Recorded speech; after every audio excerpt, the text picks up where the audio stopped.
आगे आ जाइए, आगे अपनी खाली पड़ी, आगे आ जाइए, आप भी आगे आ जाइए।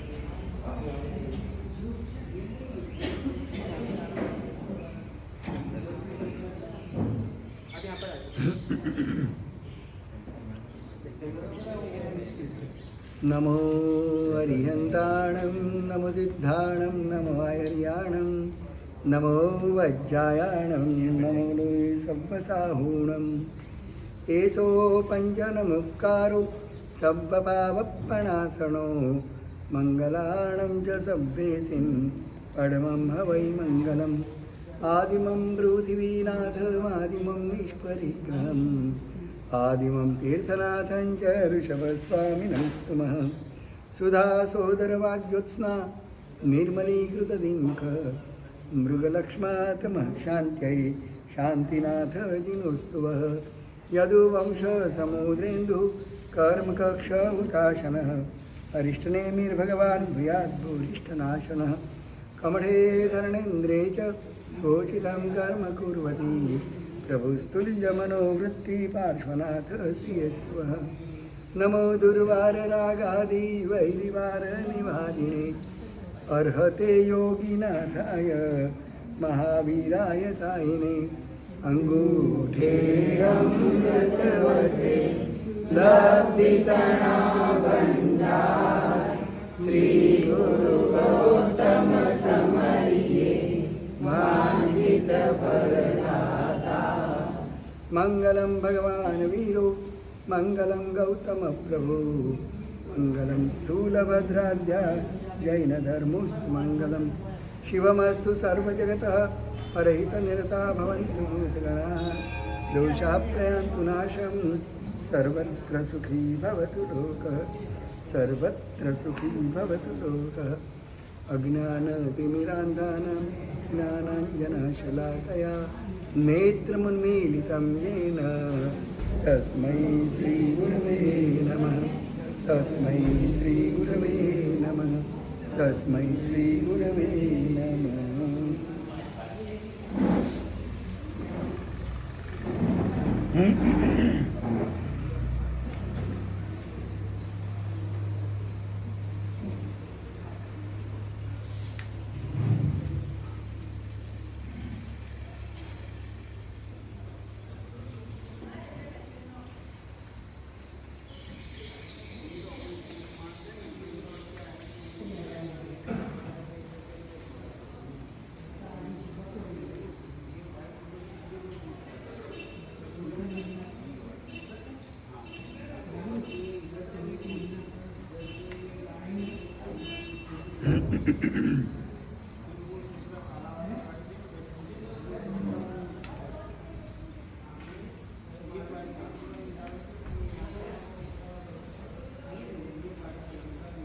हमारा वचन कैसा होना चाहिए? सत्यम शिवम सुंदर। वचन में सत्यता होनी चाहिए, जो भी बोले वो सत्य होना चाहिए, असत्य नहीं होना चाहिए। इसलिए हमारे व्रत भी नेगेटिव है, कोई भी व्रत पॉजिटिव लेते नहीं है। अब देखो, हिंसा नहीं करूँगा, अहिंसा करूँगा, ऐसा कहीं नियम देखा है? नहीं। हिंसा नहीं करूँगा, चोरी नहीं करूँगा, असत्य नहीं बोलूँगा, सत्य बोलूँगा का व्रत नहीं है।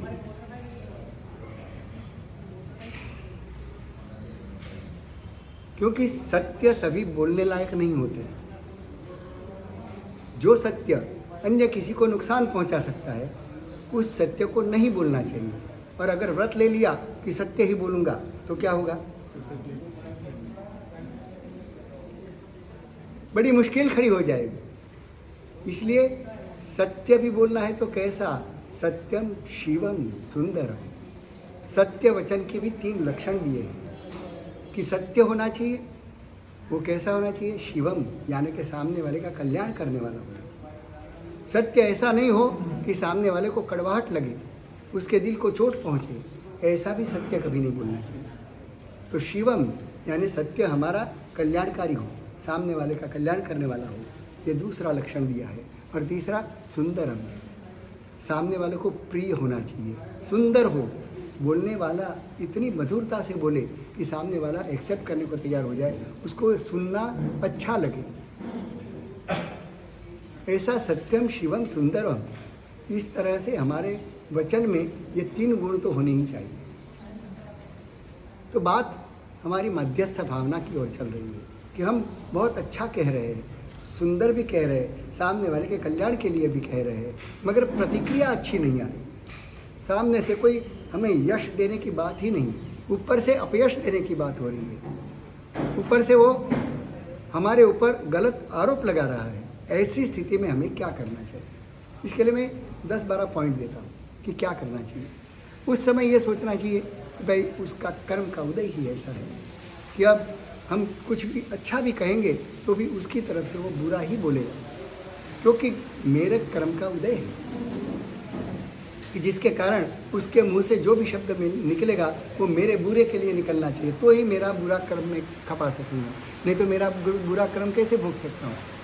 तो उसका मतलब कि वो जो बुरा गलत कुछ भी बोल रहा है, तुम अच्छे के लिए कर रहे हो, फिर भी सामने से प्रतिक्रिया गलत आ रही है, तो उसका कारण क्या है? तुम या वो?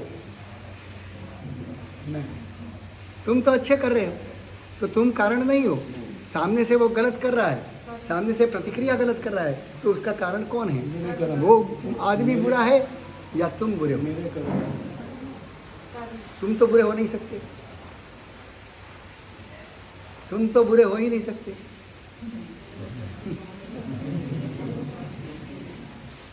तुम्हारे कर्म गलत हो सकते। ये बात जेलर में समझेंगे। हाँ? ये बात जेलर में हाँ, तो तब हमें ये सोचना है कि कर्म का उदय है और इस समय बोलने में सार नहीं, बिल्कुल चुप होने में ही उसको भी शांति मिलेगी, तुम्हें भी शांति मिलेगी। बाबू जी, कर्म काटने के लिए कि भाई मेरे कर्म कट जाए तो कुत्ते को पत्थर मार के अपने आप को कटूँ तो मेरे कर्म चढ़ जाएंगे, वैसे कोई सोचे तो। ऐसा ही सोचने वाला मुझे मिला था। एक पोलैंड का प्रदेश का यात्री आया था, हम जैसलमेर में थे, और उसको मैंने जीव दया की सारी बातें बताई, फिर हमारा भव चक्र कैसे चलता है, जीव की उत्क्रांति यानी विकास कैसा होता है, निगोद से लेकर पंचेंद्रिय जीव तक जीव की कैसे विकास यात्रा चलती है, ये सारी बातें मैंने, वो क्या हमारे साथ में बिहार में हो गया कि उसने कहा कि गुरुदेव मुझे आपकी बिहार पैदल चलते हो, मेरे लिए तो बहुत बड़ी बात है पैदल चलना, पर तुम लोग जीवन भर पैदल चलते हो, तो मुझे देखना है कि आपकी पैदल दिनचर्या कैसी होती है। मैं बोला चलो हमारे साथ, कोई जान पहचान कुछ नहीं, खाली जैसलमेर में ऐसे ही वो मंदिर वगैरह वहाँ की कार्विंग वगैरह देखने निकला था, और अचानक हमारी वहाँ मुलाकात हो गई, तो उसको हमारे प्रति उतना आकर्षण हो गया कि वो हमारे साथ चलने लगा कि चलो हम महाराज आपके साथ ही चलते हैं। और वो रास्ते में चलते चलते टूटा फूटा मुझे जो भी इंग्लिश आता था उसमें मैं उसके साथ बात करता था। उतना अच्छा इंग्लिश तो मेरा नहीं था, फिर भी उसको समझ में आ जाए उतना बोल लेता था, ज़्यादा कुछ नहीं बोल सकता था। तो मैंने उसको ये सारी जीव की उत्क्रांति कैसे होती है, निगोद से लेके पंचेंद्रिय तक जीव कैसे जाता है, ये सब बात बताई। तो उसने कहा अभी जो मैंने कहा कि एकेंद्रिय है वो धीरे धीरे कितने भव उनके कटते हैं, उसके बाद वो बेइंद्रिय में आता है, फिर कितने भवों के चक्कर काटने के बाद वो तेंद्रिय में आता है, ये सब बातें की। तो उसने कहा कि महाराज ये तो बहुत अच्छी बात है, मैं कल जा कर के लाऊं एक तलवार और सारे जीवों को एक एक करके काटते जाऊं, उसका एक एक भव तो कम होगा, उनका एक एक भव कम हो जाएगा, तो मुझे कितना पुण्य मिलेगा कि उसको आगे बढ़ाया। क्योंकि आज ये वनस्पति में कितना खपेगा, कितना समय घुस जाए। यही बात बोलते हैं, नॉनवेज खाने वाले यही बात बोलते हैं। तो यही कैसे समझाएं, कैसे कैसे तर्क आते हैं।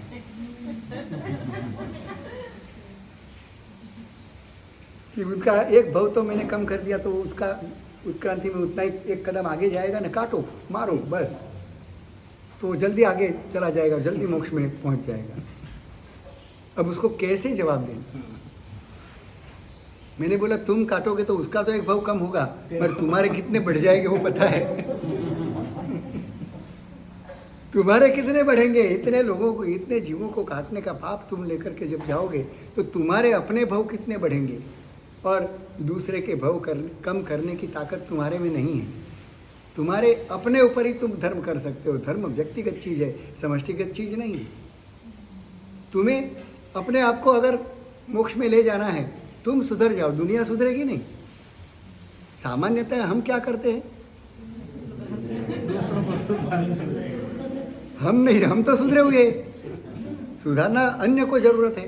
ये सारे साले जो मेरे आसपास में सारे ऐसे ही बेकार लोग, घटिया लोग पैदा हुए हैं, जिनके साथ मेरा पाला पड़ा है, वही सब गलत करते हैं। मैं तो बिल्कुल सर्वांग सुंदर, मेरे में कोई कमी नहीं है, मेरे में कोई गलती नहीं है। जो भी सुधार करना है सामने वाले को करना है, और वो सुधर जाए तो दुनिया बहुत अच्छी है। यही सामान्य हमारी मान्यता है, और इसी मान्यता के बल पर हम जीवन भर कोशिश करते रहे दूसरे को सुधारने की, और ये कभी संभव नहीं। तुम अपने आप पर भी जब अपना काबू नहीं है तो तू दूसरे के पर कैसे काबू जमा सकता है? तेरी आज्ञा तेरा मन भी मानने को तैयार नहीं है, दूसरे का मन कैसे मानेगा? मेरा सर अभी दुख रहा है। जिस काया को मैंने जन्म से लेकर आज तक पाला पोषा, जो चाहा वो दिया, मन की सारी इच्छाएं पूरी की, कितना वो अपने प्रति सद्भाव वाला होना चाहिए वो मन, वो काया। मगर जब सर दुखता है तो मैं कहूँ कि भाई तू आज रहने दे, मेरे को एक काम है, वो काम हो जाए उसके बाद आ जाना। इतनी भी आज्ञा मानने को तैयार नहीं है, पर हम दुनिया को सुधारने निकले। मतलब तेरी काया को तो तू सुधार नहीं सकता, तेरी काया भी तेरे वश में नहीं है, तेरी एक आज्ञा सुनने को तैयार नहीं है, और तू मानता है कि दुनिया को सुधार दूं। असंभव बात क्यों करता है? तू अपने आप को सुधार ले। अगर बस में ही करना है तो तेरे मन को तू कर ले। दुनिया के मन को वश करने की असंभव घटना के पीछे, असंभव संभावना के पीछे तू तेरा समय क्यों व्यर्थ गंवा रहा है? तू अपने आप को सुधार ले। इसलिए कहा है कि आप भला तो जग भला, जैसी दृष्टि वैसी सृष्टि। तुम जिस नजरिए से देखोगे वैसी तुम्हारे लिए सृष्टि होगी। तुम्हारा नजरिया बदल दो। दुनिया को बदलने की जरूरत नहीं है, दुनिया तो जैसी है वैसी रहेगी। तुम्हारा नजरिया बदल दो। एक नौकर था, दुकान में काम कर रहा था, बड़ी नेकी से काम करता था। एक दिन सेठ क्या आए, दुकान में बैठे, कांच बराबर केबिन बंद थी, बाहर का कुछ दिखता नहीं था, धुंधला धुंधला दिखता था। तो सेठ ने नौकर को बोला कि ना हरामखोर, फुगट का तनख्वाह ले रहा है, काम कुछ करता नहीं, देख ये कांच कितना धुंधला है, बाहर का कितना धुंधला धुंधला दिखता है, तू साफ भी करता नहीं कभी, खाली झाड़ू पोछा कर दिया बस काम पूरा हो गया। इतना चिढ़ गया। नौकर ने देखा कि मुझे आर पार बराबर दिख रहा है, सेठ को कुछ दिखता नहीं है, क्या बात है। फिर भी अब सेठ को बोल तो नहीं सकता। उसने सेठ के सामने वापस एक पोछा लिया, साबुन लिया, बराबर अच्छी से रगड़ के कांच को साफ कर दिया, आगे से पीछे से, बाहर से अंदर से, दोनों तरफ से बराबर साफ किया। अब सेठ को कहा कि देखो बिल्कुल साफ हो गया। तो भी सेठ कहता है नालायक, तू बराबर चीज़ नहीं लाता है, बराबर घिस के साफ नहीं करता, अभी भी मुझे धुंधला ही दिख रहा है। तब नौकर बड़ा चक्कर में पड़ गया कि बात क्या है, मुझे बराबर दिख रहा है, सेठ को नहीं दिख रहा है। और अचानक उसका ध्यान गया और जोर जोर से हंसने लगा। सेठ ने कहा कि नालायक, एक तो काम बेकार करता है और ऊपर से मेरे ऊपर हंसता है, तो कि हंसूं नहीं तो करूं क्या? सेठ, आपके चश्मे के ऊपर धूल जमी है, आप यहाँ कांच पे बता रहे हो, कांच बिल्कुल साफ है, आपका चश्मा साफ कर लो, बस आपको बराबर दिखने लगेगा। तो भूल कहाँ है, सामने कांच पर या अपने चश्मे में? हाँ, जिसमें से तुम देख रहे हो वही धुंधला है, और तुम्हें सामने वाला गड़बड़ वाला दिखता है। जितनी सामने में तुम्हें कमी दिखती है ना, समझ लो वो कमी तुम में है, उसमें नहीं। इतना ये गणित दिमाग में सेट कर लो, माइंड सेट कर लो कि जो कमियां मुझे सामने में दिखती है वो सारी कमियां मेरे में हैं, उसमें कभी नहीं हो सकती। तो वो कमियां मुझे दूर करनी है, सामने वाले को दूर करने की जरूरत ही नहीं। सत्यम शिवम सुंदरम, हमारा वाक्य, हमारी वचन ऐसे मधुर होने चाहिए कि सामने वाला बिल्कुल शांत हो जाए, प्रशांत हो जाए। तो ऐसी जब प्रतिक्रिया उल्टी आती है तब हमें क्या करना चाहिए? तो पहला मैंने कहा कि कर्म का उदय है, इसलिए मुझे अब शांत होना चाहिए, वो कर्म का उदय जब पूरा होगा अपने आप बदल जाएगा, अपने आप सारा कुछ बदल जाएगा जब तुम्हारे कर्म बदल जाएंगे। तुम्हें कुछ करने की ज़रूरत नहीं। कितने लोगों को मैंने देखा है कि महाराज पहले बहुत अच्छा चलता था, ना मालूम आज क्या हो गया है, जहाँ भी हाथ डालता उल्टा ही पड़ता है, जहाँ भी हाथ डालता उल्टा पड़ता है। क्यों? धंधा वही है, ग्राहक वही है, माल वही है, और उसी को मैं बराबर सप्लाई करता हूँ, मगर आजकल ऑर्डर आना बंद हो गया है। क्या पता कि इसने फाचर मार दी, कुछ पता नहीं लगता। भाई तेरे कर्म बदल गए। कल तक बहुत अच्छा था, आशाराम बापू का बहुत अच्छा चलता था, कितने अनुयायी थे, कितनी संपत्ति थी, कितने आश्रम के मालिक थे। आज क्या स्थिति है? क्या भूल हुई? बस उसके कर्म का उदय बदल गया। वही बाण, वही अर्जुन, फिर भी कैसी एक समय कैसी स्थिति थी, दूसरे समय कैसी स्थिति आ जाती है। एक समय ऐसा था कहीं गलत भी काम में हाथ डाल दिया तो सोना निकलता था। आज समय बदल गया। आज सोने में हाथ डालते हो तो मिट्टी निकलती है, सोने की खदान में भी मिट्टी निकलती है। मेरे नसीब सोने का एक कण भी नहीं आता। पहले मिट्टी में सोना निकलता था, आज सोने में भी मिट्टी हो जाती है, सोने में से भी मिट्टी नहीं मिलती। ऐसा समय बदल जाता है, कर्म के उदय बदल जाते हैं, सारा नज़रिया बदल जाता है, सारा माहौल बदल जाता है, सारी असुविधाएं पैदा हो जाती हैं। तो सारी दुनिया इस कर्म के सत्ता के नीचे चल रही है। बाप जी आपने आसाराम बापू का आंसर दे दिया मेरे को उस दिन वाला। दे दिया।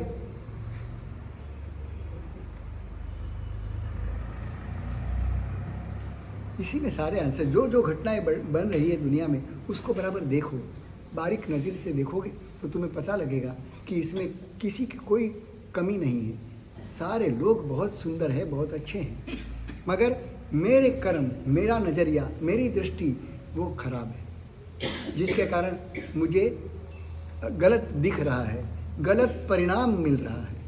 मैंने कहा था ना कि एक ही शब्द एक को ऊंचे चढ़ाता है, एक ही शब्द दूसरे को नीचे गिराता है। एक में क्रोध पैदा करता है, एक में क्षमा पैदा कर देता है। शब्द एक ही है, शब्द वही है। हर व्यक्ति अपने अपनी पात्रता के अनुसार ही ग्रहण करता है।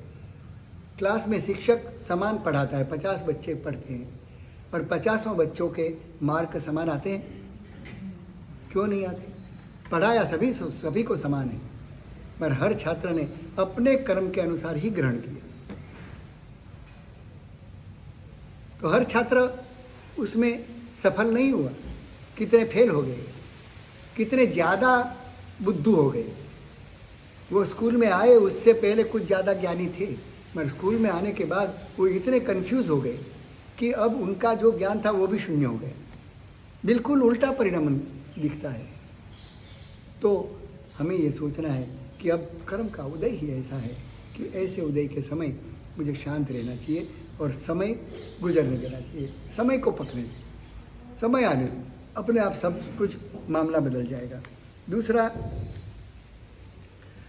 अभी सलाह देने का समय नहीं है, क्योंकि अब आवेश इतना है कि इस समय अगर मैं सलाह देने जाऊंगा तो कमठ की तरह 10-10 भव तक गुस्सा उसका शांत न हो, इतना गुस्सा वो इकट्ठा कर लेगा। इसलिए अभी इग्नोर करने योग्य है, अभी उसको सलाह देने योग्य नहीं है। वो सुग्री का पंछी जो है वो अपना घोंसला तुड़वा देती है, क्योंकि गैर समय पर उसने बंदर को सलाह दी, इसलिए बंदर ने उसका माला तोड़ दिया। वो बनाने के लिए तैयार नहीं हुआ, सलाह का भी उल्टा परिणाम आया और उसका ही घोंसला उसने तोड़ दिया। तो ये उल्टा परिणाम मिलने वाला है, इसलिए अभी ये समय पक्का नहीं है। तीसरा पॉइंट है कि जब उल्टा परिणाम आता है तब हमें ये मानना चाहिए कि इस समय अगर मैं बोलने जाऊंगा ना तो उसको लगेगा ऊपर से मस्का मार रहा है, मस्का पॉलिश लगा रहा है। अब तुम तो अच्छे के लिए कर रहे हो, मगर उसको वो गलत ही जाएगा।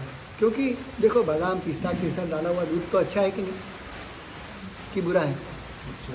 हाँ, मगर जिसको दस्त लगे हुए हैं, दिन में 25 बार जा रहा है, उसको बादाम पिस्ता केसर वाला दूध कैसा रहेगा?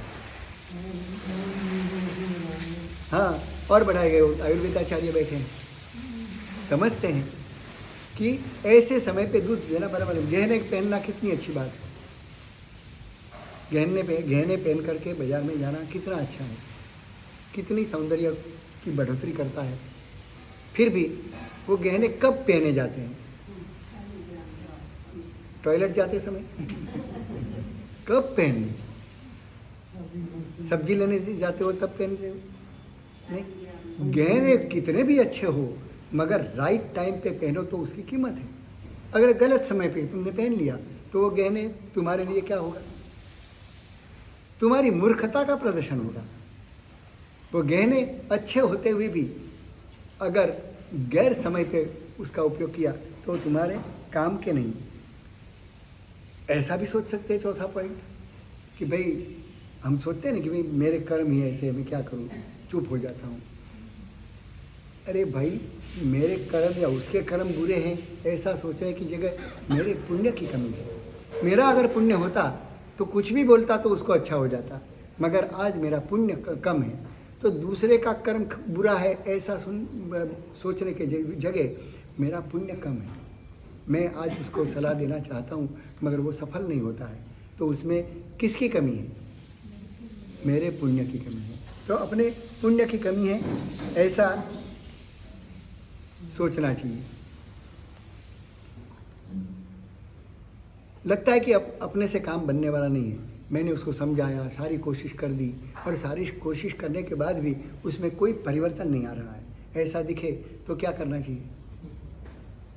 तुमको गाड़ी नहीं आती है तो तुम क्या करते हो? गाड़ी मिल गई लॉटरी में और मगर लाइसेंस नहीं है, आता नहीं है चलाना, तो तुम क्या करते हो? गाड़ी छोड़ देते हो? क्या करते हो? हाँ, हाँ, ड्राइवर। कितना आसान रास्ता है। आज गाड़ी यही आज ही चलानी है ऐसा नहीं तो आप मुझे ये भी कह सकते हो साहब 1 महीने में सीख लेंगे, मगर 1 महीने तक गाड़ी चलाने को नहीं मिलेगी। मुझे तो आज गाड़ी आई, आज ही उसका मज़ा लेना है, तो क्या कर सकता हूँ?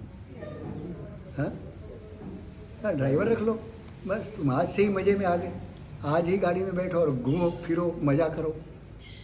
तो हम ऐसे व्यक्ति को सौंप देते हैं। वैसे जब तुम्हारे हाथ में केस निपटता नहीं है, जब उसका कोई परिणाम नहीं मिलता है, तब तुम्हें क्या करना चाहिए? किसी अपने से ज़्यादा हाँ, रिफ़र टू द इफेक्टिव हाँ, रिफ़र कर दो। अब मेरे बस की बात नहीं, गुरुदेव आपके पास लाया हूँ, इसको समझाओ। अब मेरा नहीं सुनेंगे मगर उसके मित्र के पास ले जाओ, किसका वो सुनता है ये याद करके उस व्यक्ति को सौंप दो। वो व्यक्ति उसको अगर 2 शब्द भी बोलेगा तो उसका कल्याण हो जाएगा। तो रिफ़र टू द हायर, यानी कि तुम्हारे से जो सुपीरियर है, जिसके प्रति उसका सद्भाव का भाव बना हुआ है, उसको रिफ़र कर दो कि भाई तुम संभाल लो, ये अभी मेरे बस की बात नहीं है, तुम संभालो। ऐसे कभी कभी क्या होता है कि हम समझाते समझाते जब लगता है कि कोई परिणाम नहीं आ रहा है तो क्या होता है, उसकी प्रतिक्रिया हमारे में क्या होता है? हमारे में गुस्सा पैदा होता है। ऐसा भूल से भी नहीं होना चाहिए। हम दूसरे का कल्याण करने जाएं और हम अपना ही बिगाड़ के आ जाए, ऐसा तो होना ही चाहिए। चलो ठीक है, उसका नहीं सुधार सके तो कोई बात नहीं, मगर तुम्हारा बिगड़ के जाओ तो उसका तो बिगड़ ही रहा है और तुम उसकी भावना, अच्छी भावना लेकर के गए हो, तुम उसको सुधारने के लिए जा रहे हो, और मगर वो जब प्रतिक्रिया उल्टी करता है तो अंदर से तुम्हारे में क्या होता है? तुम्हारे में कषाय जागता है कि साला नालायक, इतनी भी तमीज नहीं है, तुझे बात करने की भी समझ नहीं है, ऐसा करके हम गुस्से में आ जाए। ऐसा तो 3 काल में नहीं होना चाहिए। दूसरे किसी को सुधारने जाते समय हमारा जीवन बिगड़ना नहीं चाहिए, हमारी स्वस्थता, हमारी प्रसन्नता बनी रहनी चाहिए। तो क्या करना? तो हमारी प्रसन्नता बनी रहने के लिए जैसे स्कंदक ऋषि 500 शिष्य पालक, उसने सजा ठोक दी कि 500 शिष्यों को घाणी में पील दो। उसका खून हड्डियां टूट जाए, चूर चूर हो जाए, इतनी भयंकर घाणी, उसमें 500 शिष्यों को मार दो, ऐसा हुक्म किया। तब गुरु ने सोचा कि बहुत बड़ा उपद्रव आया है। सभी शिष्यों को जैसे जैसे नंबर आता जाता था, बारी आती जाती थी, एक एक शिष्य, कहीं विरोध करना था नहीं, जो परिस्थिति आई है कर्म का उदय है हमारा, ऐसा समझ करके शिष्यों को कहा कि अब तुम्हारा उदय आया है, बहुत बड़ा मौका आया है तुम्हारे जीवन में, इस मौके को साथ लेना, तुम अपने शरीर से बिल्कुल हट जाना, बिल्कुल मुक्त हो जाना, शरीर कटेगा, टूटेगा, उसमें से खून के फवारे उड़ेंगे, मगर तुम बिल्कुल अंदर से अलग हो, अपने आप के शरीर को देखते जाना कि तुम्हारा शरीर टूट रहा है, तुम्हारी हड्डियाँ चूर चूर हो रही है और तुम बड़े मस्ती से देख रहे हो, तुम उसके अभी साक्षी भाव में रहना, बिल्कुल समाधि बनाए रखना।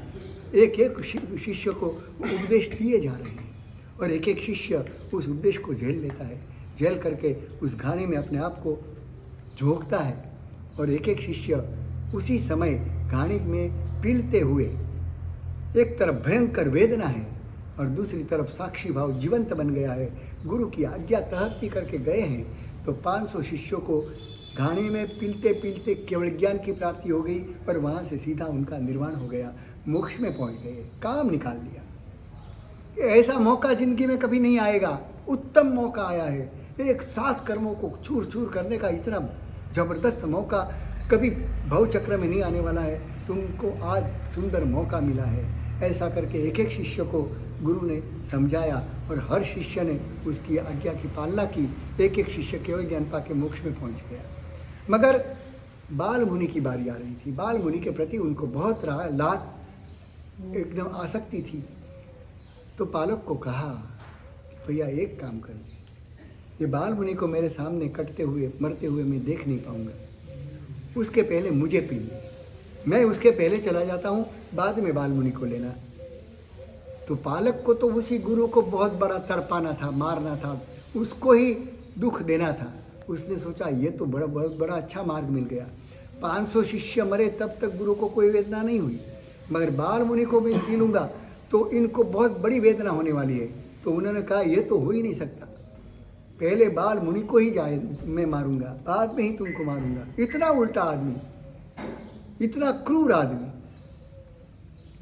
तो पालक ने बाल मुनि को पहले लिया और उसको जब लिया तब गुरु के मन में आया कि ये कितना भयंकर रौद्र परिणामी है, इसको तो उसकी सजा बराबर करूंगा, होनी ही चाहिए। उसके परिणाम बिगड़ गए, बाल मुनि की आसक्ति में उसके परिणाम बिगड़ गए और उसको भी मरना तो था ही, बाल मुनि के बाद तो उसका नंबर था ही, गुरु का नंबर, और नंबर लगा तब उसके मन में जो अर्थ ध्यान हुआ उसके कारण केवल ज्ञान रुक गया, वो अपनी जीवन की भव परंपरा बिगाड़ दी। 500 शिष्यों को जो उत्तम गति में ले जाने के पावर दे सकता था, वही इस समय मध्यस्थता नहीं बना सका, अपने मन को शांत नहीं रख सका, तो उसने अपना बिगाड़ दिया। क्योंकि भगवान के साथ सामने जब अनुमति लेकर के गए कि प्रभु मैं विहार करके हमारे शिष्यों के साथ आगे जाना चाहता हूँ तो जाऊँ, तो प्रभु ने कहा तुम्हारे 500 शिष्य आराधक बनेंगे मगर तुम विराधक बनोगे, खुशी से जाओ। प्रभु ने आज्ञा दी मगर कहा कि तुम खुद विराधक बन जाओगे, बाकी सारे शिष्य आराधक बनेंगे। और ये आराधकता टिकी रही मगर एक मध्यस्थ भाव नहीं अपना पाए, जिसके कारण उन्होंने अपना बिगाड़ दिया। तो अपना बिगड़ना नहीं चाहिए, ये ध्यान में रखना चाहिए। उसके बाद हमें देखना चाहिए कि मैं जो शांत रह रहा हूँ, जो सामने से प्रतिक्रिया हो रही है, उसमें मुझे कोई लाभ मिल रहा है। अभी लाभ को ढूंढो, ऐसे दिखेगा नहीं। हमें हमारी जीवन में ऐसी कला विकसित करनी है कि धूल में भी रतन मिल जाए, कूड़े करकट में भी हमें कोई सोना मिल जाए। भले वहाँ मिलने की संभावना बहुत कम है, मगर वहाँ भी कुछ अगर देखने जाओगे तो तुम्हें कुछ ना कुछ तो अच्छा मिल ही जाएगा। एक आदमी को घर में माता पिता के साथ बहुत झगड़ा हो गया, इतना अनाप शनाप बोलाचाली हो गई दोनों के बीच। बाप ने कहा कि तू अभी का अभी घर से निकल जा। बाप ने उसको घर से निकाल दिया।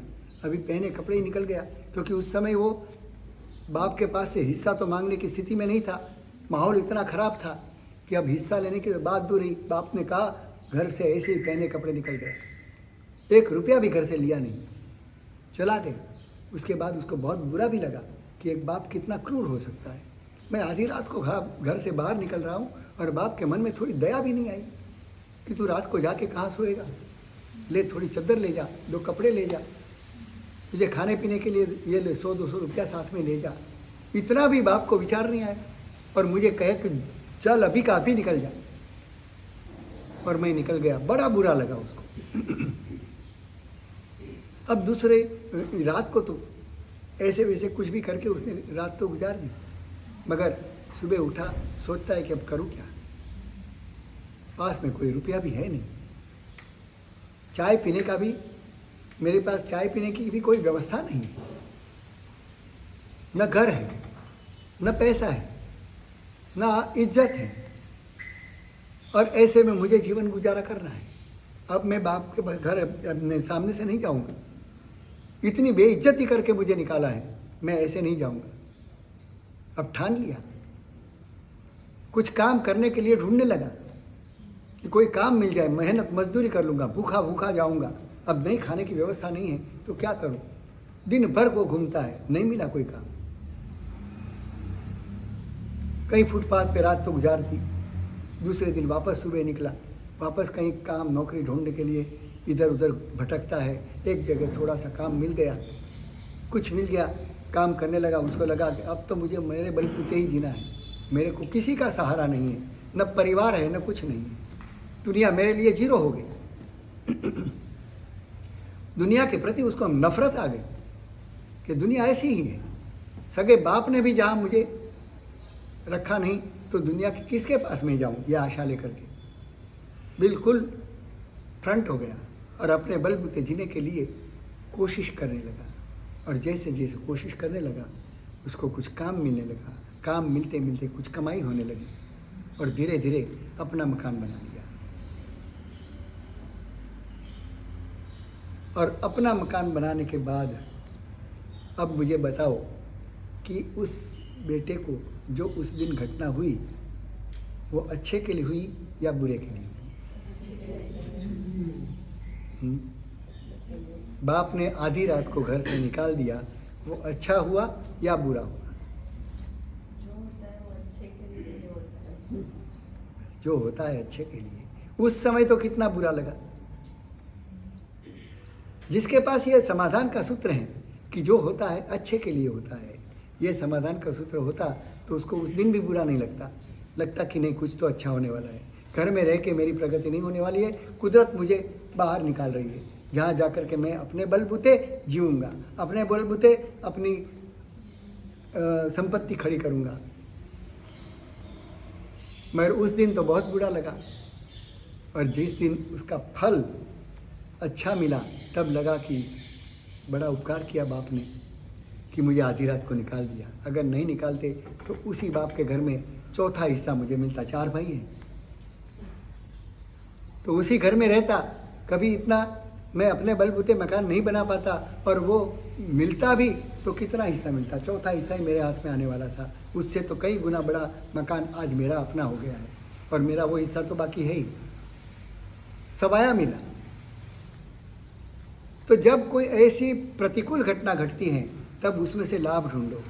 एक संत नदी के किनारे जाता, गंगा नदी में नहाने के लिए जाता था, मगर रास्ते में एक आदमी ने ठान ली कि आज तो उसको परेशान करना है। बार बार वो नदी से स्नान करके आता था और जैसे ही उसके घर के पास से निकलता ऊपर से कचरा डाल देता, वापस नदी पे चला जाता, वापस नहा के बाहर आता था, ऊपर से वापस अशुचि कचरा डाल देता था। 10 बार हुआ।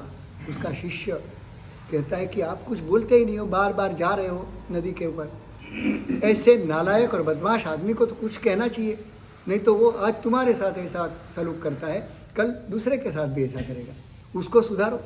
संत ने कहा कि उसको सुधारने की कोई ज़रूरत नहीं है, उसने तो आज मुझे इतना पुण्य कमाने का मौका दिया है कि बार बार 10 बार गंगा में स्नान करने का पुण्य आज मुझे मिला, नहीं तो एक दिन में 10 बार कभी मैं स्नान करता नहीं।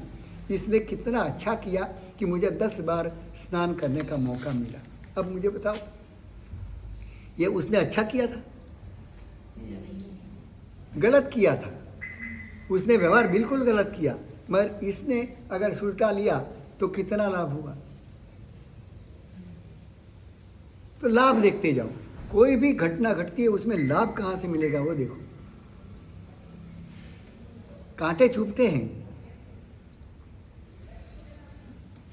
आंगन में इतने कांटे के पेड़ हो गए थे।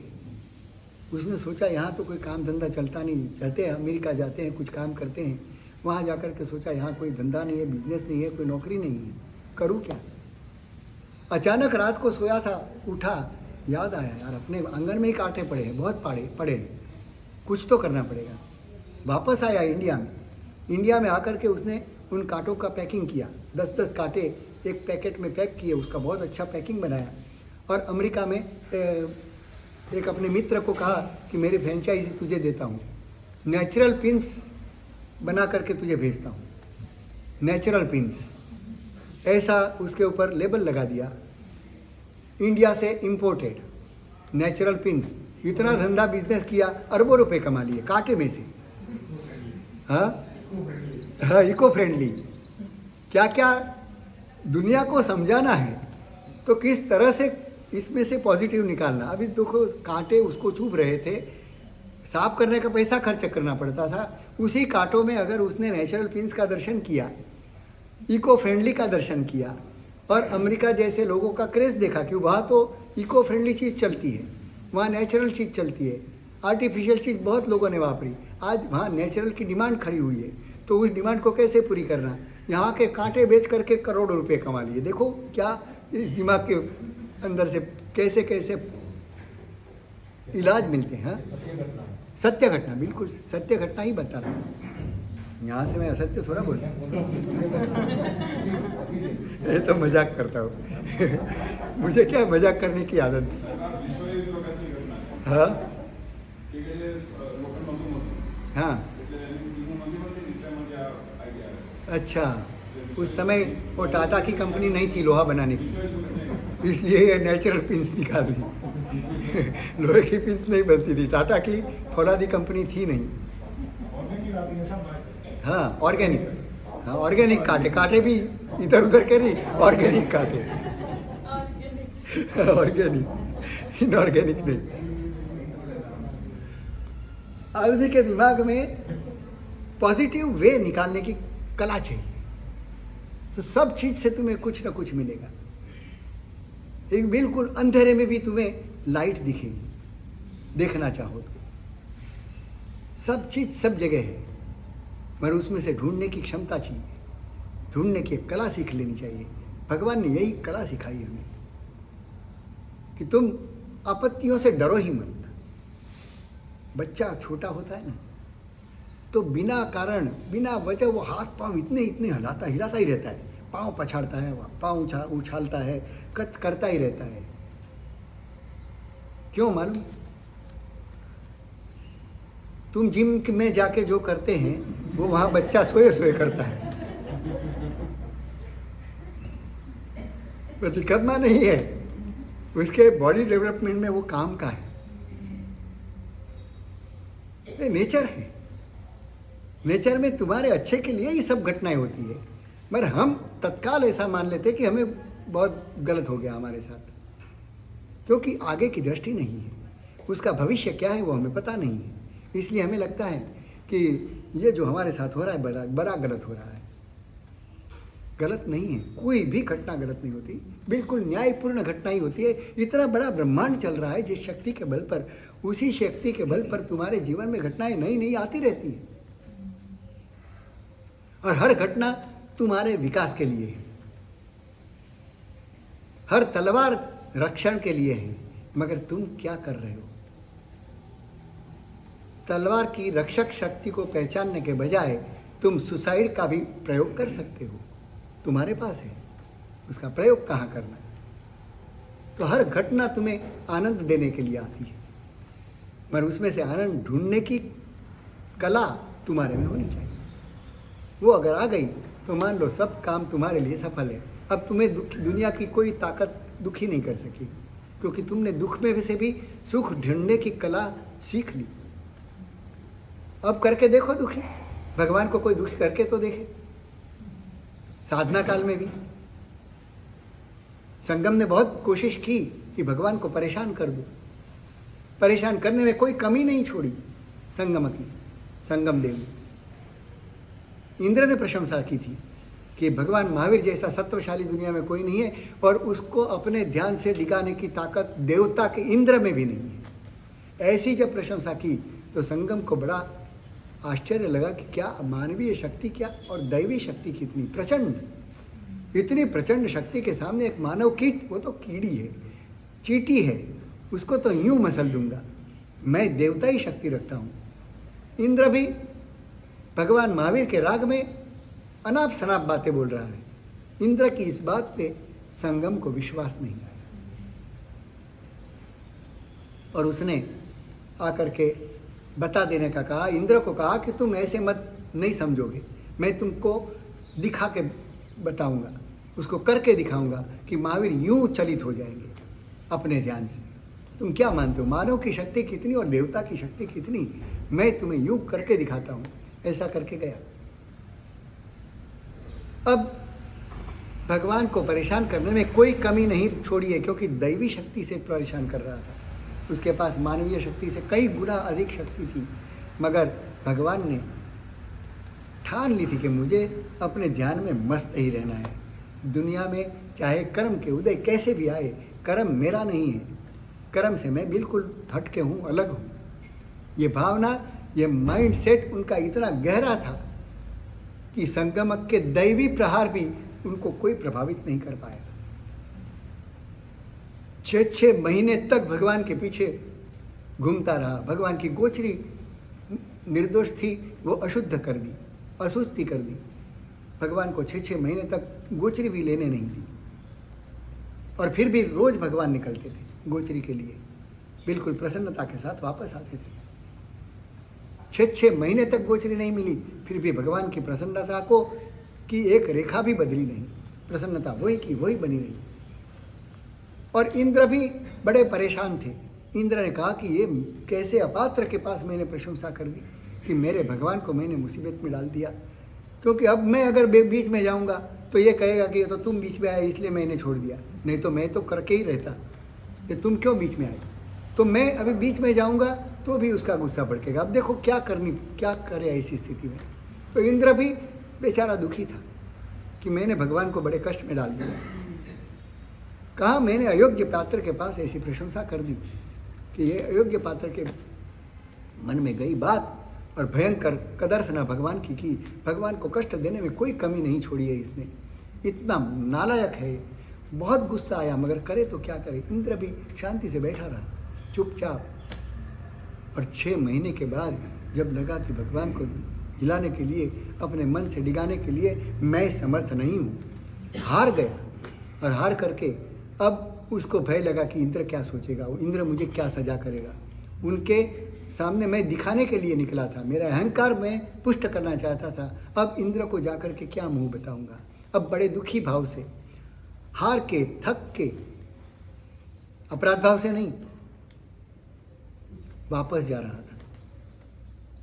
तब भगवान के मन में क्या भाव आया, हाश छुटकारा हुआ, गई बला तली। हाँ, हम होते तो क्या होता। 6 महीने से भयंकर कदर्शना, यानी दैवी कदर्शना क्या हो सकती है, आग भी लगा सकता है। देवता को हमें आग में जलाने के लिए मारने की जरूरत नहीं, मगर आग की वेदना दे सकता है, दूसरे को दिखेगी भी नहीं, क्योंकि हमारे अंदर जो एस्ट्रल बॉडी है, ये फिजिकल बॉडी है, हमारे सूक्ष्म शरीर में वो ऐसी वेदना करेगा दुनिया को कुछ दिखेगा भी नहीं, और तुम चिल्लाते रहोगे, अरे मुझे कांटे चुभ रहे हैं।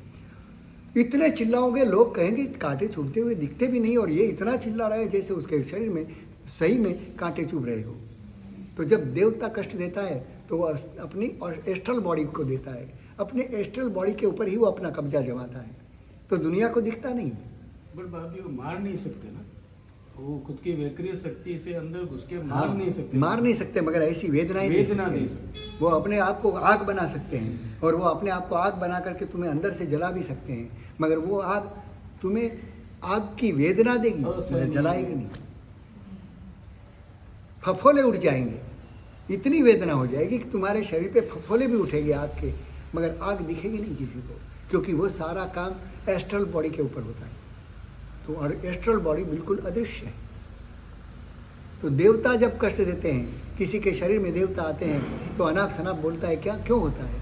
वो अपना शुद्ध बुद्ध खो देता है, उसके दिमाग का कब्जा देवता ले लेता है, और उसके एस्ट्रल बॉडी के ऊपर वो जो भी कहता है उसके अनुसार उसकी बॉडी काम करती है, रिएक्ट करती है। वो अंदर जाते कैसे वापिस एस्ट्रल बॉडी में अंदर कैसे जाते? वो तो कई मार्ग हैं, हमारे खुले ही हैं। और देवता है, देवता की सूक्ष्म से सूक्ष्म रूप बनाने की शक्ति है, वैक्रिय शक्ति है उसके पास। वैक्रिय लब्धि है, जन्म से मिलती है उसको। हाँ देते हैं ना देवता। वो भगवान और देवता में अलग फर्क है। देवता मनुष्य की तरह ही एक गति है, वो मुक्ति नहीं है, आत्मा की मुक्ति नहीं। आत्मा ने एक जन्म बदला है, और वो देवता ही जन्म मिला है, वो पुण्य के उदय से मिलता है, इसलिए वहाँ सुविधा ही सुविधा रहती है। जीवन भर उसको कोई सुख कम नहीं होता। आज अपने पास पैसे है तो जैसे ही भोगेंगे उतने पैसे कम होते जाएंगे, मगर देवता कितना भी सुख भोगे, एक कण भी उसके सुख की सामग्री कम नहीं होती, क्योंकि उतना वो पुण्य लेकर के जाता है कि भोगने का ही आनंद लेना है। चीज़ कम नहीं होगी, चीज़ कम होने का कभी उसको डर भी नहीं होता। हमें तो डर होता है कि यार जितना दान दे दूंगा तो फिर क्या बचेगा, हम क्या बचा वही देखते रहेंगे, कितना गया वो देखेंगे, 10,000 साल बाद में कितना लाभ मिला वो नहीं देखेंगे, हम क्या देखेंगे अब कितना बचा। बट बाकी देवता को 10,000 साल बाद में तो तकलीफ ही तकलीफ है। नहीं, मिनिमम 10,000 है, हाँ। ज़्यादा तो बहुत हो सकता है, ज़्यादा और मिनिमम 10,000 साल का आयुष्य है उसका, कम से कम। भवनपति के देव एक कष्ट देते हैं। हाँ। यानी हमारे में जो वृत्तियां हैं, इंसान में जो वृत्ति है, वही मर के वृत्ति तो लेके गया ना। अभी देवता का शरीर मिला तो वृत्ति तो वही है, दूसरे को परेशान करके आनंद मानने की वृत्ति किसको नहीं है। बहुत लोग इस दुनिया में हैं जो दूसरे को चीखते चिल्लाते देख करके बड़ा आनंद मानते हैं, बड़ी खुशी मनाते हैं। ये रेसलिंग कहते क्या कहते हैं, ये पहलवान एक दूसरे को पछाड़ते हैं, और जितना जोर से पछाड़ते हैं लोग तालियां बजाते हैं। पछाड़ते हैं तो कितनी वेदना होती होगी उसको, जब इतना ठोकते हैं, उसको ऐसे मुक्के मारते हैं, और वो भी बिल्कुल ट्रेन करके हाथ को लोहे जैसा बना लेते हैं, तैयार करते हैं अपने आप को, इतना मजबूत करते हैं जैसे वो अपने जैसे को तो एक पड़े तो बात पूरी होगी। हाँ, पानी मांगने के लिए भी जिएंगे नहीं, इतना मजबूत उसकी मुट्ठी में ताकत होती है। फौलाद ही बना दिया होता है, फौलाद के साथ ठोक ठोक के उसने अपने हाथ को इतना मजबूत बना लिया होता है, और इतने मजबूत हाथ से जब वो ठोकता है तो कितनी पीड़ा होती होगी उसको। और इतनी पीड़ा के बाद सारे प्रेक्षक क्या करते हैं, तालियां बजाते हैं। दूसरे को पीड़ित देकर के तालियां बजाना, ये कौन सी वृत्ति है? ये दैवी वृत्ति नहीं है, राक्षसी वृत्ति है। और ऐसी राक्षसी वृत्ति वाले जीव यहाँ से मर के अगर पुण्य का उदय है तो देवता में जाएंगे, मगर ये वृत्तियाँ साथ में गए हैं ना, तो अब वो दैवी शक्ति का प्रयोग दूसरों को पीड़ा देने के लिए ही करेंगे, क्योंकि वृत्ति तो अभी यहाँ से ले ही गए हैं, यहाँ से ही तो गए हैं, तो पीड़ा ही देंगे। इसलिए देवताएं ऐसी पीड़ा भी देते हैं, और अगर हमारे पर प्यार है, इसीलिए घर में हम पितरों को बैठाते हैं, पितरों को स्थान देते हैं। पितृ यानी क्या, हमारे कोई दादा परदादा जो देवलोक में गए हैं, उन्होंने अपने परिवार के लिए बहुत कुछ किया होता है, और जब बहुत मेहनत के बाद परिवार को एक ऊंची लेवल पर ले गए होते हैं, उनको परिवार के प्रति इतना लगाव होगा, तभी तो इतनी मेहनत की होती, इतना लगाव होता है। और मौत के बाद हमारा अनुभव क्या है, हम कितना याद करते हैं गए हुए को, कितने दिन याद करते हैं। साल में एक दिन तिथि का आता है, उस दिन भी हमें याद आता है कि नहीं, कि भूल जाते हैं, वो दिन भी भूल जाते हैं। कब कौन सी दिन हमारे पूर्वज, हमारे पिताजी, हमारे दादाजी कब गुजरे, वो भी हमें याद नहीं होता। यानी कि जाने के बाद मान लो कि वो दुनिया में आया ही नहीं था, ऐसा हमारा माहौल बन जाता है। हमें ये कभी महसूस भी नहीं होता कि एक आदमी कम हो गया है। 2-4 दिन लगता होगा, 5वें दिन तो हमारी जो लाइफ है वो बिल्कुल नॉर्मल हो जाती है, हम उनको याद तक नहीं करते। और अगर वो देवता में गया है और अपने ज्ञान का उपयोग करेगा कि मेरे परिवार की स्थिति क्या है, जिस परिवार को मैं छोड़ के आया वहाँ कैसा चल रहा है, वो अगर देखेगा अपने ज्ञान से और अपने यहाँ उनको बिल्कुल भुला दिया हुआ माहौल मिलेगा तो उसको क्या लगेगा? उसको क्या लगेगा? उसको पीड़ा होगी मेरे प्रति कुछ भी मतलब कि यानी मैंने इतने साल तक 100 साल का जीवन जिया, इसके परिवार के लिए मैंने पूरा समय दे दिया, पूरी संपत्ति दे दी, सारा कुछ छोड़ करके आ गया और वो याद भी नहीं करते। तो जो पीड़ा वहाँ होती है तो याद नहीं करते हैं, अब याद करवाने के लिए वो आता है, तुम्हें कोई ना कोई परेशानी खड़ा कर देता है।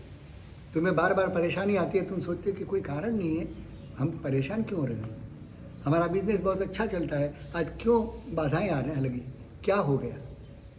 कोई जानकार को पूछे तो वो बताएगा भी तुमने पितृ को अपने घर में स्थान नहीं दिया है। वो चाहते हैं कि मुझे याद करे, बस इतना ही पर्याप्त है, उसको कोई ज़्यादा तुम्हारे से अपेक्षा भी नहीं, मगर उसको इतनी तो इच्छा रहती है कि मुझे याद तो करे कम से कम। बस तुम उसको नारियल के रूप में स्थापना कर दोगे, ये दादाजी मैं आपकी यहाँ स्थापना कर रहा हूँ और रोज़ इसको दीपक करूँगा, एक अगरबत्ती लगाऊंगा, ऐसा खाली आपने संकल्प किया और रोज़ अगर दीपक और अगरबत्ती लगा के उस पितृ को याद करके तुमने किया तो वह बड़े खुश होते हैं कि चलो अब मेरे कोई स्थान है, इस घर में मेरा कोई वजूद है, लोग मुझे याद कर रहे हैं। बस इतनी ही अगर उसको मिल जाए तो वो बड़े प्रसन्न हो जाते हैं, तुम्हारी बाधाएं टालने का काम करते हैं। फिर अगर कोई भविष्य में गलत घटना घटने वाली होगी, तुम जा रहे हो और कोई एक्सीडेंट होने वाला होगा, तो वो सपने में आकर के संकेत भी दे जाते हैं कि भैया कल जाना मत, कल की गाड़ी मत पकड़ना। तुम्हें ऐसा दृश्य दिखा देंगे कि तुम दूसरे दिन जा नहीं पाओ, इसके लिए तुम्हें संकेत भी देंगे। तुम्हारे अगर वो मित्र बन गए तो तुम्हें सहाय भी करते हैं। ये सब हमारे अंदर की वृत्तियां हैं, उनको हमें समझनी होगी। सबको एक भाव होता है कि इस परिवार में, इस घर में मेरी भी एक महत्ता है, ये दूसरे को महसूस होनी चाहिए। यही भावना है ना सबके मन में, मेरे में भी है। मैं साधु हुआ तो भी मुझे लगता है कि यार मेरा भी कुछ स्थान तो होना चाहिए घर में, कोई मुझे पूछे ही नहीं, मेरी बिल्कुल उपेक्षा ही करे। कोई भी काम करना हो, मैं बड़ा होते हुए अगर कोई शिष्य मुझे पूछता नहीं तो मुझे कैसा लगेगा। और जो परिवार में बड़ी लोग को पूछने की आदत है कि नहीं पूछ के करो, भले वो मना करे तो हम मनाएंगे उसको, अगर हमारी इच्छा के अनुसार करना है तो भी पहले बड़ी लोगों को बात करेंगे, हमारी इच्छा ये है, और बड़े कहेंगे नहीं ये मेरी इच्छा नहीं है, तो हम मनाने की कोशिश करेंगे, मना करके उनको हाँ में पलटेंगे और फिर करेंगे। मगर जब पूछोगे, करना कुछ नहीं उनको, तुमको ही कमाना है, तुमको ही खर्च करना है, मगर पिताजी को पूछ के करो, माताजी को पूछ के करो कि मैं करना चाहता हूँ, करूँ। तो माँ भी समझती है, पिता भी समझते हैं कि कमाना तुझे, तू वापर वे, तू खर्च कर, तुझे जहाँ करना है कर ले। तो उनको पूछ करके तुम करोगे तो उनकी प्रसन्नता बढ़ जाएगी, वो राजी हो जाएंगे, उनको दुख नहीं लगेगा। और बिना पूछे तुम करते रहोगे, बड़ा बड़ा दान भी दे दोगे, तो उनको लगेगा यार मुझे कोई बात ही करता नहीं है कोई घर में, मेरी तो कोई वजूद ही नहीं है घर में। तो ये महत्व मिलने की आकांक्षा छोटे से लेकर के बड़े जीव तक सबको होती है। अगर तुम अपने घर में एक शिरस्ता डाल दो कि अपने घर में हर व्यक्ति को तुम एहसास करवाओ कि तुम्हारे बिना हम बहुत मिस करते हैं, आपके बिना हमें कुछ कमी महसूस होती है, आप होते हैं तो घर में बाहर आ जाती है, ऐसा एहसास करवाओ। खाली मस्का मारने की बात नहीं करता हूँ, तुम्हें अंदर से महसूस होना चाहिए कि परिवार का कितना उपकार है, हमारे 5 लोग घर में हैं तो एक दूसरे के कितने पूरक हैं, कहाँ उसकी मैं मदद लेता हूँ, तब जाके मेरा एक दिन गुजरता है। एक दिन तुम अकेले रह कर के देखो तो घर में पता लगेगा कि घर के पत्नी का कितना महत्व है। वो तो पत्नी जब पियर जाती है तब पता लगता है कि पत्नी की कितनी ज़रूरत थी, वो तो घर में होती है तो कोई कीमत नहीं, तो उसकी नोंद भी नहीं लेते हम। मगर जब नहीं होती है तब पता लगता है कि पत्नी मेरे कपड़े की घड़ी कर देती थी, सही जगह पे रखती थी, सफाई घर की कर देती थी, आज वो चली गई तो मुझे सब पोछा भी लगाना पड़ रहा है, बर्तन भी मांजने पड़ रहे हैं, चाय भी मुझे हाथ से बनानी पड़ती है, और पीने के बाद कप ऐसे ही छोड़ के जाता था तो पत्नी पीछे आकर के उस गिलास को धो के वापस अपनी जगह पे छोड़ती थी। आज पीने का तो आ गया है, मगर वो धोने का याद नहीं आता, और सही जगह पे रखने का याद भी नहीं आएगा, क्योंकि कभी किया ही नहीं। सारा काम बारों बार होता था, कभी हमने आदत ही नहीं डाली। मुझे याद नहीं है कि मैंने कभी चाय भी बनाई होगी, मुझे चाय भी बनाने को नहीं आता था। और एक बार हम कहीं प्रवास में चले गए तो शिमला की ओर गए थे, हम 10 मित्र थे, तपोवन के सारे कार्यकर्ता, और शिमला मसूरी उधर घूमने के लिए गए। सब चौविहार वाले, हम सब ऐसे तो धार्मिक थे, तो चौविहार करते थे। अब रास्ते में वहाँ सब जगह तो मिलना मुश्किल था, तो हमने कुछ पोहे, नमक, मिर्च सब लेके रखा था। और उस दिन अष्टमी की तिथि थी, तो हरी चीज़ लानी नहीं थी, मगर हरी मिर्च सुखाई हुई उसका पाउडर हमारे पास था कि ऐसे दिनों में हरी मिर्च दिखे ऐसा वो पाउडर डाल देते थे। तो मैंने कहा आज तो मैं सबको खिलाता हूँ, कभी किया नहीं था ज़िंदगी में, पहली बार पोहा बनाने को लिया। कि मैंने सोचा पोहे में क्या करना है, थोड़ा सा पानी डालना है, थोड़ा गर्म करना है, और उसमें नमक जीरा डाल देना और थोड़ी मिर्च डाल दो, बस हो गया पोहा, और क्या। ऐसा बिल्कुल सिंपल ही समझता था। तो मैंने कहा आज तो सबको पोहा मैं खिलाऊंगा। और मैंने सोचा स्टोव वगैरह कहाँ लाना, तो एक चाय वाला खड़ा था रास्ते में, किटली वाला, उसको बोला भैया तेरा स्टोव मुझे 5-10 मिनट के लिए दे दे, तू 2-5 रुपया ले लेने मेरे से, तेरा स्टोव वापरने के लिए किराए के रूप में तेरा केरोसिन वापरूंगा, और 5 मिनट में मेरा पोहा बनाने को कितनी देर। हाँ बस 5 मिनट में ऐसा हिलाया, ऊँचा नीचा किया, थोड़ा गीला हो गया, थोड़ा नमक मिर्च मिला दिया और गर्म हो गया तो उतार लेंगे। ऐसी ही मेरी कल्पना। पर मैंने वो पोहा बनाने को लिया, सारे मेरे मित्र सब साथ में देखते थे ये कैसा बना रहे, देखते तो है क्योंकि उनको भी नहीं आता था, वो भी मेरे जैसे ही थे।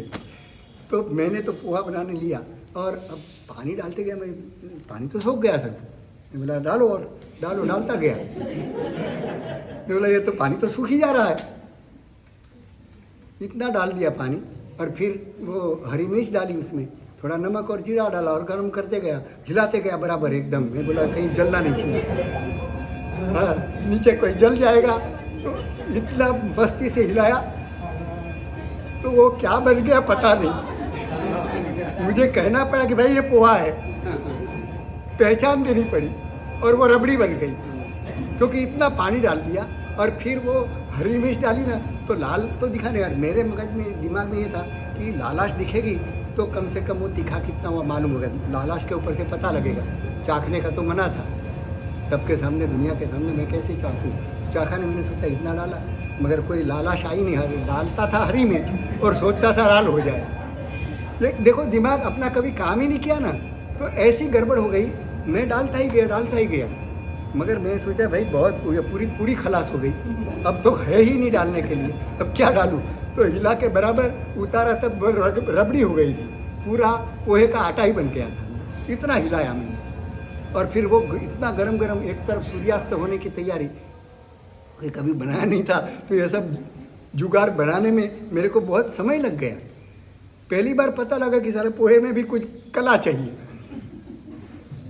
और वो बना के जब सबके डिश में डाला ना, तो वो इतना तीखा हो गया था, और एक तो समय कम था, ठंडा करने का समय नहीं था, और गर्मा गर्म ही खाने, एक तो गर्म और दूसरी तरफ इतना तीखा, सबके आंखों में से, गले में से, नाक में से पानी पानी बह जाए।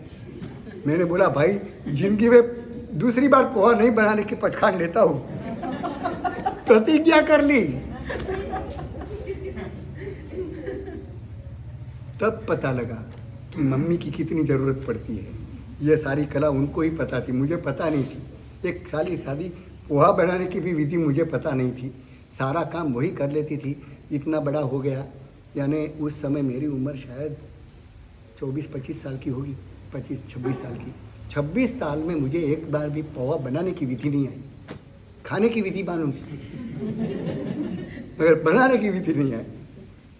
तो सोचो वो लोग कितना हमें मदद करते हैं। वो तो जब हम बाहर जाते हैं, अकेले कुछ करना पड़ता है, तब जाके पता लगता है।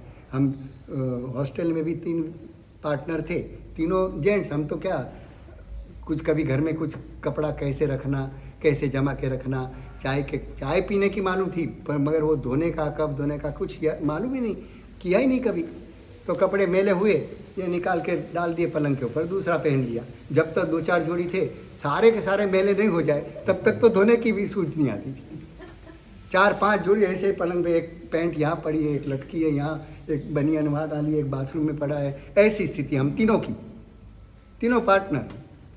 कोई भी आए कि इस घर में कोई लेडीज नहीं है, नहीं तो ऐसी स्थिति नहीं दिखती। तब पता लगता है हमें कि घर के एक एक व्यक्ति हमें कितने सहायक होते हैं, कैसी छोटी छोटी बातों में भी वो हमारा ख्याल रखते हैं। तो ये हमें उनको महसूस कराना है कि तुम कितना काम करती हो। हमने ताड़ने का काम तो बहुत किया, मगर प्रशंसा करने का काम कभी किया? अनुमोदना करने का काम कभी किया? दुनिया की अनुमोदना करते हैं, पर हमारे घर के लोग जो हमें 24 घंटे सेवा में रहते हैं, उनकी कभी प्रशंसा की? उनको कभी महत्व दिया? कमी निकालते हैं। हाँ, कमी निकालने का काम तो बहुत कुछ किया, वो तो सबको आता है। घर की मुर्गी दाल बराबर। घर की मुर्गी दाल बराबर। उसमें क्या है? वो तो फर्ज है उसका। फर्ज समझ के हम उसके ऊपर डाल देते हैं, ठोक देते हैं कि शादी करके लाए तो इतना तो करना ही चाहिए ना। तो वो भी चाहती है कि उस घर से ये मुझे लेके आए तो इतनी तो करना ही चाहिए, तुम्हें भी करना चाहिए। दोनों अपेक्षा रखेंगे। तो अगर घर को स्वर्ग बनाना है तो घर के एक एक व्यक्ति को महत्व दो, उनके एक एक काम की प्रशंसा करो, उनकी अनुमोदना करो, और फिर तुम्हें घर के लिए कोई शिकायत मेरे पास आने की ज़रूरत नहीं पड़ेगी। मैं गारंटी देता हूँ कि अगर घर में रहे हुए एक एक व्यक्ति का छोटा छोटा काम तुम नोट करो कि ये अगर नहीं होता तो ये कौन करता। उसने अगर कपड़े की घड़ी करते हुए भी देखो तो बहुत अच्छा, तूने बहुत अच्छी सेवा की, आज घड़ी कितनी अच्छी की। अगर ये मैं करता तो मुझे तो इतनी अच्छी घड़ी नहीं आती, तूने कितनी सुंदर घड़ी की। बस ऐसे ऐसे छोटे छोटे काम को तुम अनुमोदना करते जाओ, बार बार अनुमोदना करो। और घर की उस व्यक्ति, यानी बेटा हो, बेटी हो, पत्नी हो, दादा दादी हो, जो भी हो अपने घर में, उन सबको कहीं घूमने जाना है तो तुम सब साथ में चलो। तुम्हारे बिना हमारा जो प्रवास है वो अधूरा रहेगा। तुम होते हो तो बड़ी बहार आती है, बड़ी मज़ा आती है। ऐसा करके सबको साथ में लो, सब में साथ में ले जाओ, देखो कैसा आनंद होता है। घर में तुम्हें लगेगा कि अब मर के स्वर्ग में जाने की ज़रूरत नहीं है, यही स्वर्ग हो गया है। स्वर्ग का दूसरा नाम यही है। एक दूसरे को तुम पूरक बनो, सहायक बनो, अनुमोदक बनो। ये अनुमोदना, ये प्रमोद भावना बड़ी भावना है। 4 भावनाएं जो नींव में है, उसमें प्रमोद भावना कही है। जीवन को सुखी बनाने के लिए 4 भावनाएं हैं, और घर को सुखी बनाने के लिए एक प्रमोद भावना ये आ जाए ना तुम्हारे में, तुम्हारा घर आज से ही स्वर्ग। कमाई ज़्यादा बढ़ाने की ज़रूरत नहीं है। तुमको लगेगा कि पैसा बहुत लाऊंगा तो वो सुखी बनेंगे, मगर ये गलत फहमी में मत रहना। तुम झोपड़े में रहोगे तो भी सुखी रहोगे अगर तुम दूसरे को महत्व देने लगोगे। घर के एक एक व्यक्ति को तुम प्रशंसा करोगे, अनुमोदना करोगे, तो झोपड़े में भी बड़ा आनंद मिलेगा। और एक दूसरे की कमी निकालने का काम करोगे तो बड़े महलों में भी तुम दुखी रहोगे। बिल्कुल सीधा साधा गणित है। इस गणित को अपना लो और अपने जीवन को सुखी बनाओ। इसी शुभकामना के साथ आज मैंने आपकी 16 मिनट ज़्यादा ली है, इसके लिए मैं क्षमा चाहता हूं।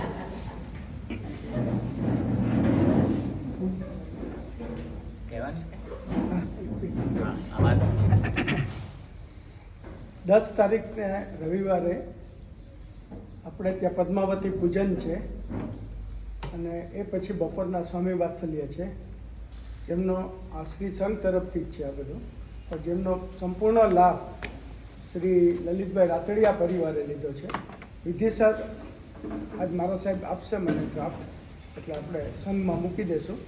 પણ પદ્માવતી પૂજનનો શ્રેષ્ઠ પૂજનમાં દરેકે દરેક વ્યક્તિ પોતે ઇન્વોલ્વમેન્ટ લે અને એનો પૂરો લાભ લે અને સાધર્મિક ભક્તિમાં વધુમાં વધુ વ્યક્તિ આવે એવી સંઘ તરફથી પ્રાર્થના. પછી નામને પૂછી લો એટલે ડ્રાફ્ટમાં શું કાલ મને ડ્રાફ્ટ બનાવવાનું યાદ આવ્યું, પણ નામ મારી પાસે નહોતું. મને લખાવેલું ખરું, મેં ક્યાંક એવી જગ્યાએ લખ્યું નહીં. નામ પચક ખાન અરે વંદન હમણાં ઈચ્છામિ કમાસમનમ દેવ જામણી જય બનાવવા નિસિયાય. લ્યો, પછી ગોત્યું ઘણું પણ મળ્યું નહીં. ઈચ્છામિ કમાસમનમ દેવ જામણી જય નિસિયાય. મંદિરે મંદામિ. ઈચકાર સુરાય સુખ તપા સગેરે નિરાબાદા સુખ સંયમ જાત્રા નિવોચિતિ સ્વામી સાતા છે દેવ કૃપા. ઈચ્છામિ કમાસમનમ દેવ જામણી જય નિસિયાય. મંદિરે મંદામિ.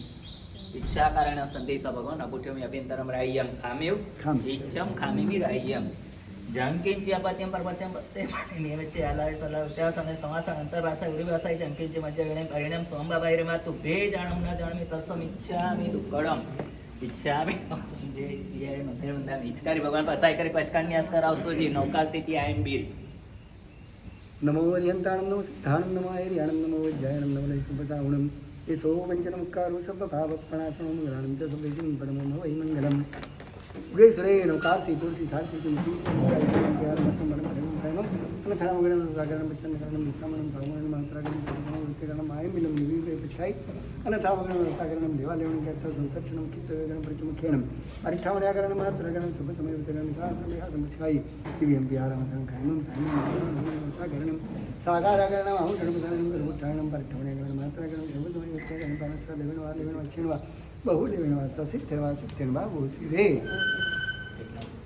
સર્વમંગલમાંગલ્યમ સર્વકલ્યાણ કારણમ ઉપવાસવાલા નહીં ને પ્રધાનમ સર્વધર્માણામ જૈનમ જયતિ શાસનમ